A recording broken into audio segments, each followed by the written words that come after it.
അകത്തേക്ക് കയറും തോറും ഒരു സംഘട്ടനം നടന്നതിന്റെ എല്ലാ ലക്ഷണങ്ങളും മുറിയിൽ കാണാൻ സാധിക്കുന്നുണ്ടായിരുന്നു. അടുക്കളയിലേക്ക് ചെന്നതും രണ്ടുപേരും ആ കാഴ്ച കണ്ട് ഭയന്നു പോയിരുന്നു. അകത്തെ മുറിയിൽ രക്തത്തിൽ കുളിച്ചൊരു രൂപം. അയാളുടെ കൈ അറ്റുപോയിരിക്കുന്നു. ഒപ്പം ശരീരത്തിൽ മുഴുവൻ വെട്ടുകൊണ്ട പാടുകൾ. കട്ട ചോരയുടെ ഗന്ധവും അവിടെയെല്ലാം പടർന്നിരിക്കുന്നു. കിരണും ദിവ്യയും പരസ്പരം നോക്കിപ്പോയി. ചുവര് ചാരി ഒരു കറുത്ത ഷർട്ടണിഞ്ഞ് മുടി അലങ്കോലമായി കയ്യിൽ ഒരു വെട്ടുകത്തിയും പിടിച്ച് മുഖം കുനിച്ചിരിക്കുന്ന രൂപം ആനന്ദുവിന്റെ തന്നെയാണെന്ന് മനസ്സിലാക്കിയെടുക്കാൻ കുറേ സമയം വേണ്ടി വന്നു രണ്ടുപേർക്കും. നന്ദു, എന്താടാ, എന്താ പറ്റിയത്? കിരൺ ഓടി അവന്റെ അരികിലേക്ക് വന്നു. അരികിൽ വന്നപ്പോഴാണ് ആ രൂപത്തിന്റെ മുഖം കിരൺ കണ്ടത്. അതവന്റെ രണ്ടാനച്ഛനായിരുന്നു, ലോറിക്കാരൻ രാഘവൻ. സ്ഥലകാല ബോധം നഷ്ടപ്പെട്ടവനെ പോലെ അവൻ 3 ഭാഗത്തേക്ക് നോക്കി. അമ്പു, എന്റെ കുട്ടി, അവളെവിടെ? അവന്റെ ഷർട്ടിന്റെ കോളറിൽ പിടിച്ചവൻ ആദ്യം ചോദിച്ചത് അതാണ്. പെട്ടെന്നൊന്നും മനസ്സിലാവാതെ കിരൺ അവനെ നോക്കി. ആരെയും നോക്കാതെ ഒരു ഭ്രാന്തനെ പോലെ അവൻ അടുക്കളയിൽ നിന്നും അകത്തേക്ക് ഓടി. അകത്തെ മുറിയിൽ ബോധരഹിതയായി കിടക്കുന്ന കുഞ്ഞു പെങ്ങളിലേക്ക് മാത്രമായിരുന്നു അപ്പോൾ അവന്റെ ശ്രദ്ധ. അവിടെ ഇരുന്ന ഗ്ലാസ്സിൽ നിന്നൊരൽപ്പം വെള്ളം തട്ടിക്കുടഞ്ഞ് അവളുടെ മുഖത്തേക്ക് ഒഴിച്ചു. നേരിയ അനക്കം അവളിൽ വച്ചു തുടങ്ങിയ നിമിഷമാണ് അവൻ വർത്തമാനകാലത്തേക്ക് തിരികെ വന്നതെന്ന് തോന്നി. അനുവേട്ട, ചിലമ്പിച്ച ദിവ്യയുടെ ഒച്ചയാണ് അവനെ വീണ്ടും പൂർവ്വസ്ഥിതിയിലേക്ക് കൊണ്ടുവന്നത്. പെട്ടെന്നാണ് എന്താണ് അവിടെ സംഭവിച്ചതെന്ന ബോധം അവനും ഉണ്ടായത്. ഒരു നിമിഷം അവൻ കിരണിനെയും ദിവ്യയെയും മാറി മാറി നോക്കി. നിങ്ങൾ പൊയ്ക്കോ, ഇവിടുന്ന് പൊയ്ക്കോ. ദിവ്യേ മോളെ, നീ എന്നോട് ക്ഷമിക്ക്.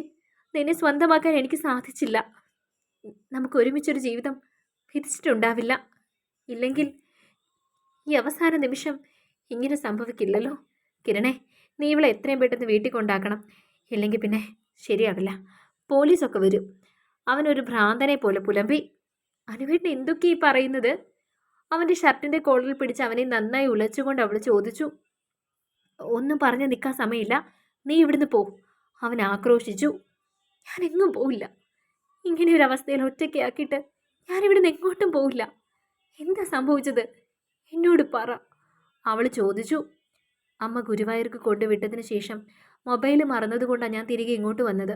ഞാനിവിടെ വന്നപ്പോൾ അമ്മുക്കുട്ടിയുടെ കരച്ചിൽ കേട്ട മുറിയിലേക്ക് ചെന്നത്. അപ്പോഴേക്കും അവളുടെ ശരീരത്തിലേക്ക് എന്തോ അയാൾ കുത്തിവെച്ചിട്ടുണ്ടായിരുന്നു. ആ നിമിഷം തന്നെ അവൾ ഉറങ്ങിപ്പോയി. എന്ത് ചെയ്യുമെന്ന് അറിയാൻ വേണ്ടിയാണ് ഞാൻ ഒളിച്ചു നിന്നത്. ആ സമയം സ്വന്തം മോളെ അയാൾ നശിപ്പിക്കാൻ നോക്കായിരുന്നു. അവളുടെ വസ്ത്രങ്ങൾ മാറ്റി ചിത്രങ്ങൾ എടുക്കാൻ തുടങ്ങിയപ്പോഴാണ് ഞാൻ അയാളെ പിടിച്ചത്. 1, 2 പറഞ്ഞ് പ്രശ്നമായി. സ്വന്തം മോളോട് ഇങ്ങനെ ഒരു നീച പ്രവൃത്തി ചെയ്യാൻ എങ്ങനെ തോന്നിയെന്ന് ചോദിച്ചപ്പോൾ അയാൾ എന്നോട് പറയാ, നിന്റെ അമ്മ എത്ര പേർക്ക് കിടക്ക വിരിച്ചിട്ടുണ്ട്, അതുകൊണ്ട് ഇത് എൻ്റെ തന്നെയാണെന്ന് എന്തുറപ്പാണ് ഉള്ളതെന്ന്. അതുകൂടി കേട്ടപ്പോൾ എനിക്ക് സഹിക്കാൻ പറ്റിയില്ല. ഞങ്ങൾ തമ്മിൽ വാക്കേറ്റവും ഉണ്ടായി. പിന്നീട് അത് കയ്യാങ്കളിയിലേക്കെത്തി. അവസാനം അയാൾ എൻ്റെ തലയ്ക്കടിച്ചു. നെറ്റിയിൽ നിന്ന് ചോര വന്ന് ബോധം കെടുവെന്ന് തോന്നിയ നിമിഷം അടുക്കളയിൽ ചെന്ന് വെട്ടുകത്തിയെടുത്ത് ഞാൻ അയാളെ വെട്ടി. ഞാൻ അങ്ങനെ ചെയ്തില്ലായിരുന്നെങ്കിൽ എൻ്റെ കുട്ടി അയാൾ നശിപ്പിച്ചേനെ. പലവട്ടം അവൾ എനിക്ക് സൂചന തന്നിട്ടുണ്ട്, വസ്ത്രം മാറുന്നിടത്തും അല്ലാതെയും ഒക്കെ തെളിഞ്ഞു നിൽക്കുന്നുണ്ടെന്ന്.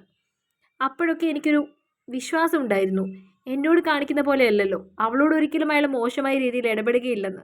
മോളെന്നൊന്നും അല്ലെങ്കിലും അയാൾക്ക് ഒരു സ്ത്രീ ശരീരം മാത്രമാണ് അയാൾക്ക് ആവശ്യം. കാമം തീർക്കാനും പിന്നീട് പണം ഉണ്ടാക്കാനും. ഇങ്ങനെയുള്ളവന്മാരെ ഒന്നും ജീവിച്ചിരിക്കാൻ അർഹതയില്ലാത്തവനാണ്. അതുകൊണ്ട് തന്നെയാണ് ഞാൻ അയാളെ കൊന്നത്. അവൻ എന്തോ ഒരു ഉന്മാദാവസ്ഥയിലായിരുന്നു. എന്തൊക്കെയോ ആണ് പറയുന്നത്.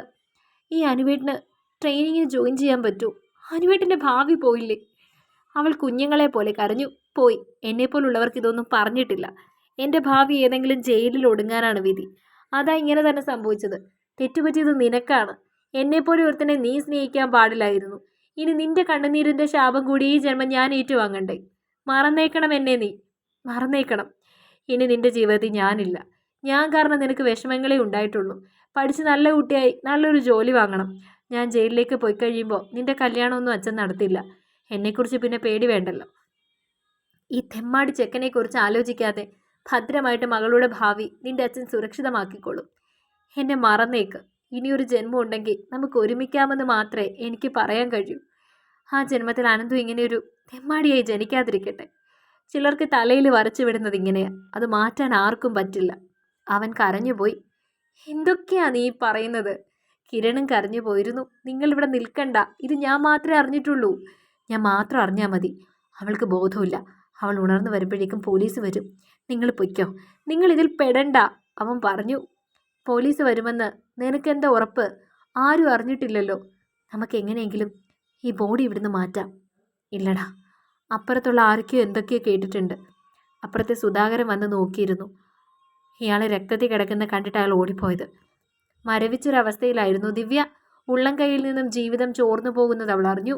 ദിവ്യയെ കൊണ്ടുവിട്. അവളുടെ പേരെങ്ങും വരാൻ പാടില്ല. ഞാൻ എങ്ങോട്ടും പോവില്ല അനുവേട്ട, ഉറപ്പോടെ അവൾ പറഞ്ഞു. ഞാൻ പറയുന്നത് കേൾക്ക് ദിവ്യ, അവൻ ദേഷ്യത്തോടെ പറഞ്ഞു. കേൾക്കില്ല. മരണത്തിലാണെങ്കിലും ജീവിതത്തിലാണെങ്കിലും അനുവേട്ടനൊപ്പം മാത്രമാണ്. ഇനി ഞാനെന്ന് കരുതിയാണ് ഞാൻ വീട്ടിൽ നിന്ന് ഇറങ്ങിയത്. അങ്ങനെ പാതി വഴിയിൽ ഉപേക്ഷിച്ച് പോകാൻ എനിക്ക് പറ്റില്ല. അവൾ അവനെ ഇറുകെ പുണർന്നു. ഞാൻ എങ്ങോട്ടാ നിന്നെ കൊണ്ടുപോകുന്നത്? എൻ്റെ കൂടെ ജയിലിലേക്കോ? അവളെ ചേർത്ത് പിടിച്ച് കരഞ്ഞ് അവൻ ചോദിച്ചു. അതിന് അനുവേട്ടൻ ജയിലിലേക്ക് പോയാലല്ലേ? നീ എന്തൊക്കെയാ പറയുന്നത്? അവളെ തന്നിൽ നിന്ന് അകറ്റി അവൻ ചോദിച്ചു. ആ ഷർട്ട് മാറ്. കണ്ണുനീര് തുടച്ച് അവൾ പറഞ്ഞു. ദിവ്യ, നീ എന്താ സ്ഥലകാല ബോധമില്ലാതെ സംസാരിക്കുന്നത്? പെട്ടെന്ന് അവിടെ ഇരുന്നൊരു അലൂമിനിയം കുടത്തിൽ നിന്നും ഒരു കുടം വെള്ളമെടുത്ത് അവൾ അവൻ്റെ തലവഴി ഒഴിച്ചു. ഒന്നും മനസ്സിലാവാതെ കിരൺ അവളെ തന്നെ നോക്കി നിന്നു. വേഷം മാറിയിട്ട് വാ അനുവേട്ട. നീ എന്തൊക്കെയാ പറയുന്നത്?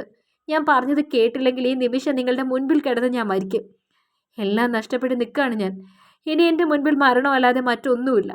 അവളുടെ മുഖഭാവം കണ്ട് അവന് ഭയം തോന്നിയിരുന്നു. അവൾ പറഞ്ഞനുസരിച്ച് തോർത്തെടുത്ത മുഖവും തലയും ഒന്ന് തോർത്തി അവൻ ഷെഡിലേക്ക് പോയി.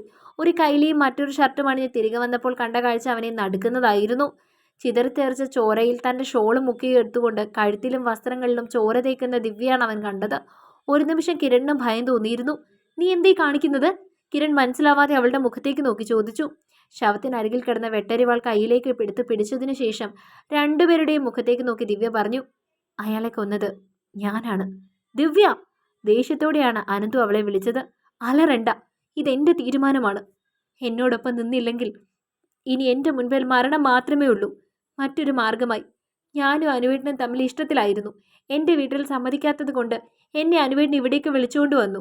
ഞങ്ങൾ ഇവിടെ വന്നപ്പോൾ അയാൾ ഇവിടെ ഉണ്ടായിരുന്നു. ഒന്നും രണ്ടും പറഞ്ഞ് വഴക്കായി. അനുവേട്ടൻ്റെ തലയ്ക്ക് അടിച്ചു വീഴ്ത്തി അയാൾ. എന്നെ ഉപദ്രവിക്കാൻ ശ്രമിച്ചു. സ്വയരക്ഷയ്ക്ക് വേണ്ടി കയ്യിൽ കിട്ടിയ വെട്ടുകത്തി ഉപയോഗിച്ച് ഞാൻ അയാളെ കൊന്നു. ദിവ്യ, നീ എന്തൊക്കെയാ പറയുന്നത്? ഇത് കുട്ടിക്കളിയല്ല, കിരൺ പറഞ്ഞു. അതെ, ഇത് കുട്ടിക്കളിയല്ല. അനുവേട്ടൻ ട്രെയിനിങ് പാസ്സാവണം. അതിനു വേണ്ട മാർഗം നിങ്ങൾ രണ്ടുപേരും എന്നോട് സഹകരിക്കണം. എത്രയും പെട്ടെന്ന് അമ്മൂനെ ഇവിടുന്ന് മാറ്റണം. അവളുടെ പേര് എവിടെയും വരാൻ പാടില്ല. അമ്മയ്ക്കൊപ്പം അവളും ഗുരുവായൂർ പോയെന്നേ വരാവൂ. ദിവ്യയുടെ വാക്കുകൾ കേട്ട് നിശ്ചലായി നിൽക്കായിരുന്നു അനന്തു. ഞാൻ സമ്മതിക്കില്ല, ഇതിന് സമ്മതിക്കില്ല ഞാൻ. മറുപടി പറയാൻ പോലും അവന് ത്രാണി ഉണ്ടായിരുന്നില്ല. ഞാൻ ചെയ്ത കുറ്റമാണ്, അത് നീ ഏറ്റെടുക്കാനോ? അതും ഈ ചെറിയ പ്രായത്തിൽ? അതിനു മാത്രം ഒന്നും സ്നേഹിക്കാൻ മാത്രം യോഗ്യത എനിക്കില്ല. ഇപ്പം സ്നേഹത്തിൻ്റെ അളവല്ല ഞാൻ പറയുന്നത്. മനസ്സിലാക്കണം, അനുവേട്ടനൊപ്പം ഇല്ലാതെ എനിക്ക് എന്തെങ്കിലും സന്തോഷം ഉണ്ടാവുമോ? അനുവേട്ടൻ ഇവിടെ ഉണ്ടാവണം.